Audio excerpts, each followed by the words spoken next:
Hai teman-teman semuanya, di sini kami dari kelompok 1 ingin memaparkan materi tentang fisika modern. Pertama-tama, kami mengucapkan terima kasih untuk Bapak dosen pengampu mata kuliah fisika umum yang telah memberi kesempatan kepada kelompok 1 untuk membuat video presentasi yang berjudul Fisika Modern. Saya Elizabeth Manalu dengan nomor induk mahasiswa 42131313036 yang akan bertugas sebagai moderator dalam presentasi kelompok 1 kali ini, di mana kelompok kami akan membahas topik tentang fisika modern, X-ray, gelombang TV, dan HP. Namun tentunya saya tidak sendiri kawan-kawan, akan tetapi saya akan ditemani oleh rekan-rekan saya, yaitu 1. Ervina Aulia Harahap, yang kedua Fuad Dia Rahmah, yang ketiga Martina Sirait, yang keempat Nestin Sundayan J, dan yang kelima Syakira Adita. Baiklah, sekian perkenalan kami. Pemaparan pertama akan dilanjutkan atau dibawa oleh saya sendiri, Elizabeth Manalu.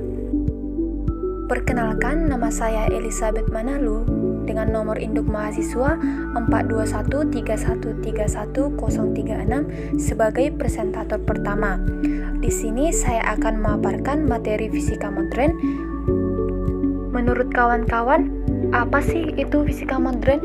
Fisika modern merupakan salah satu bagian dari ilmu fisika yang mempelajari perilaku materi dan energi pada skala atomik dan partikel-partikel subatomik atau gelombang. Pada prinsipnya, sama seperti dalam fisika klasik, namun materi yang dibahas dalam fisika modern adalah skala atomik atau subatomik dan partikel bergerak dalam kecepatan tinggi. Untuk partikel yang bergerak dengan kecepatan mendekati atau sama dengan kecepatan cahaya, perilakunya dibahas secara terpisah dalam teori relativitas khusus. Ilmu fisika modern dikembangkan pada awal abad 20, di mana perumusan-perumusan dalam fisika klasik tidak lagi mampu menjelaskan fenomena-fenomena yang terjadi pada materi yang sangat kecil. Fisika modern diawali oleh hipotesa Planck yang menyatakan bahwa besaran energi suatu benda yang biosilasi atau osilator tidak lagi bersifat kontinu, namun bersifat discrete atau kuanta, sehingga muncullah istilah fisika kuantum dan ditemukannya konsep dualisme partikel gelombang. Konsep dualisme dan besaran kuanta ini merupakan dasar dari fisika modern. Sekian pemaparan dari saya tentang fisika modern. Pemaparan berikutnya akan dilanjutkan oleh presentator kedua. Terima kasih. Baiklah, akan saya lanjutkan. Saya Ervina Aulia Harahap sebagai presentator kedua. Di sini saya akan menjelaskan mengenai konsep fisika modern. Nah, fisika modern ini secara umum dibagi menjadi dua bagian pembahasan, yaitu teori kuantum lama dan teori kuantum modern. Nah, teori kuantum lama ini memperkenalkan besaran-besaran fisika, seperti energi merupakan besaran diskrit bukan besaran kontinu, seperti halnya dibahas dalam mekanika klasik. Nah, teori kuantum lama ini diawali oleh hipotesa Planck yang menyatakan bahwa energi yang dipancarkan oleh sumber berupa osilator bersifat kuanta atau diskrit karena hanya bergantung pada frekuensinya, bukan pada amplitudo, seperti dalam mekanika klasik di mana besaran amplitudo tidak terbatas atau kontinu. Nah, pada tahun 1900, Max Planck merumuskan besaran energi yang bersifat diskrit dalam merumuskan energi yang dipancarkan oleh benda hitam, yaitu E sama dengan N kali H kali F, di mana E ini merupakan energi foton, H merupakan tetapan Planck, dan F ini merupakan frekuensi gelombang. Nah, kemudian konsep yang paling mendasar dalam fisika modern ini adalah konsep dualisme partikel dan gelombang, karena partikel ini berperilaku sebagai gelombang dan gelombang berperilaku sebagai partikel. Nah, konsep ini sangat penting karena perilaku partikel dan gelombang semuanya sudah dipelajari dan diamati di fisika klasik. Baiklah, sekian pemaparan dari saya. Pemaparan berikutnya akan dilanjutkan oleh presentator ketiga. Baik, akan saya lanjutkan. Di sini saya Martina Sirait sebagai presentator ketiga, yang dimana saya akan menjelaskan yaitu tentang penerapan fisika modern. Yaitu salah satunya pada X-ray. Nah, pertama kita ketahui tentang penerapan fisika modern.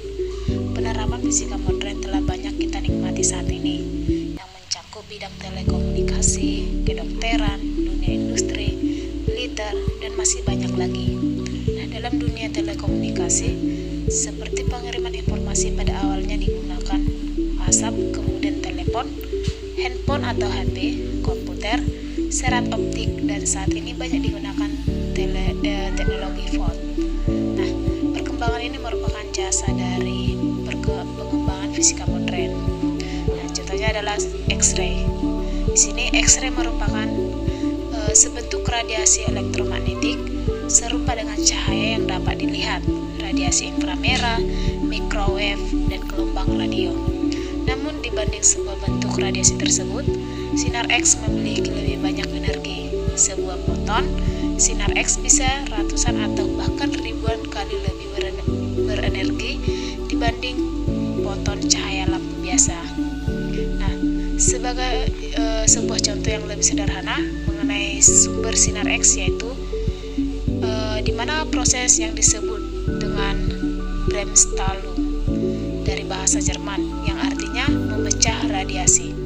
Sinar X dipancarkan ketika sinar energi tingkat tinggi dari partikel elektron yang berubah itu dalam waktu singkat mengalami pelemahan kecepatan, umpamanya akibat gelombangnya menabrak benda metal. Nah, dalam mesin sinar X untuk kepentingan medis, sinar berenergi dari elektron difokuskan pada sebuah target, biasanya sepotong logam kuas sebagai material elektroda. Sinar energi itu lantas ditabrakkan dengan metal sehingga elektron meluncur keluar dari orbit internalnya dari atom. Nah, elektron yang meloncat itu akan kembali ke posisinya semula. Ketika elektron tersebut meluncur kembali ke tempatnya semula dan perlahan berkurang kecepatannya. Nah, pada proses menghasilkan sinar X atau Bremsstrahlung, sinar itu diarahkan ke target yang akan dipoto. Hasilnya direkam dan dicetak, jadilah foto Röntgen. Nah, itulah sekian penjelasan dari saya. Akan dilanjutkan oleh presentator berikutnya. Terima kasih. Baik, akan saya lanjutkan. Di sini saya Fuadil Rahma sebagai presentator keempat. Pada slide ini kita akan membahas mengenai gelombang TV.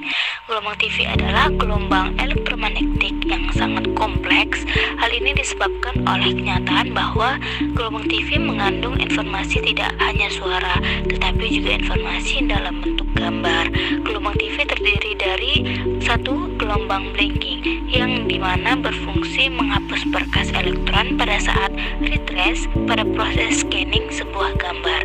Yang kedua yaitu gelombang sinkronisasi, vertikal dan horizontal, yang dimana berfungsi mensinkronkan proses scanning dalam arah vertikal dan horizontal. Yang ketiga yaitu gelombang AM, yang dimana berfungsi membawa informasi gambar. Yang terakhir yaitu gelombang VM, yang dimana berfungsi membawa informasi suara. Sinyal suara dikirimkan dalam bentuk modulasi VM, sedangkan gambar dalam bentuk modulasi AM.